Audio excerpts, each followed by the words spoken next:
Welcome back to Daily Talks. Today we want to talk about two mothers. Two mothers.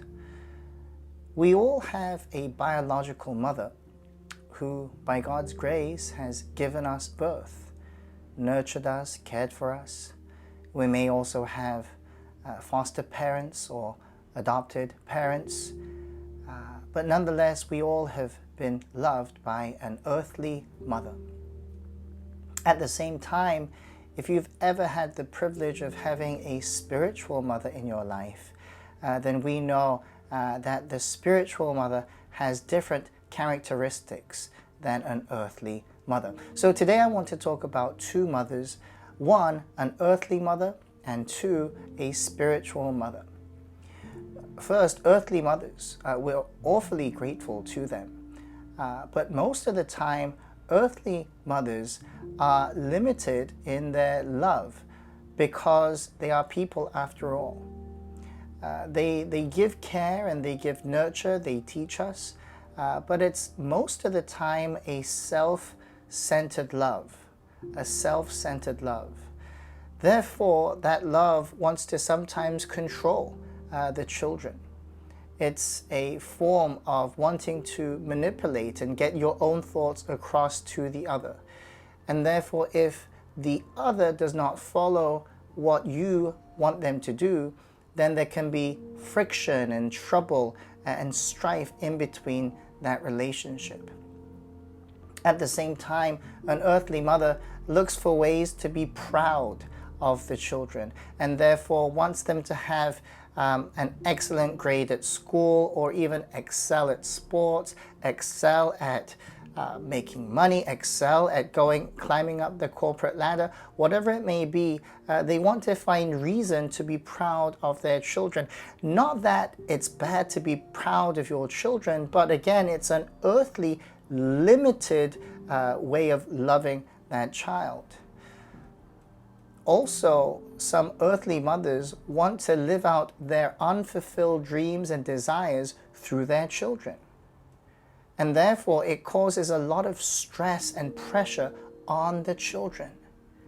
Yeah, you need to do piano, you need to do this and that, because it was my unfulfilled, unmet dreams that I want you to fulfill in your life. So I can have a sense of, I don't know, this I didn't do it, but my son or my daughter does it, so I feel fulfilled by it.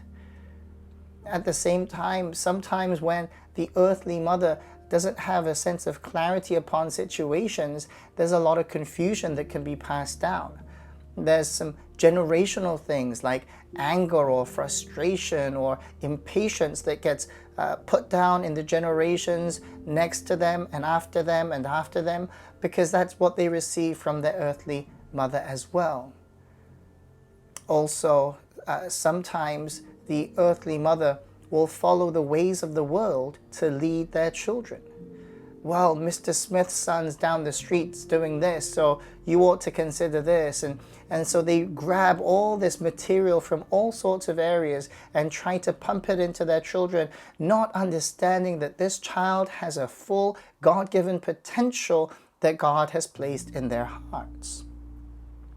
On the other hand, a spiritual mother is quite different, in that this spiritual mother is like the church of Jesus Christ, where you can find salvation through the faith that this spiritual mother emphasizes in Jesus Christ.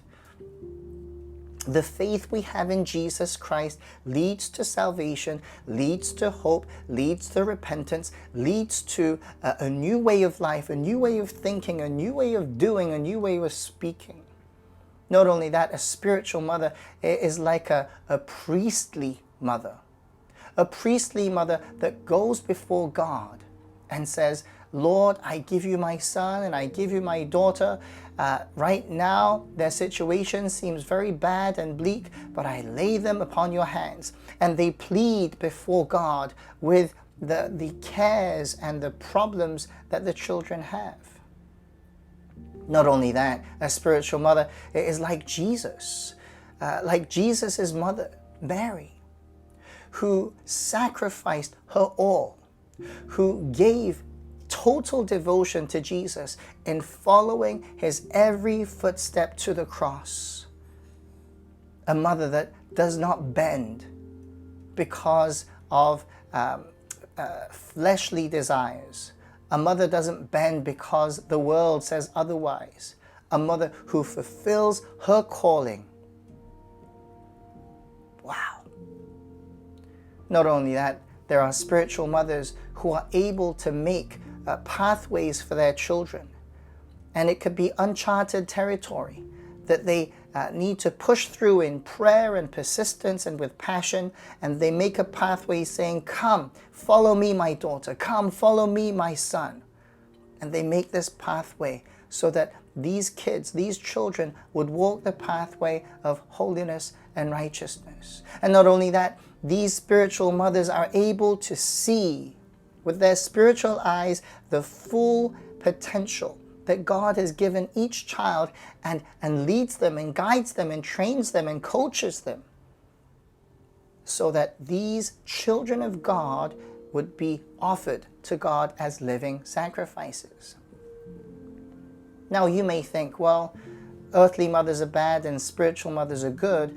Well, let's not jump to conclusions, because this is the hope for many mothers out there.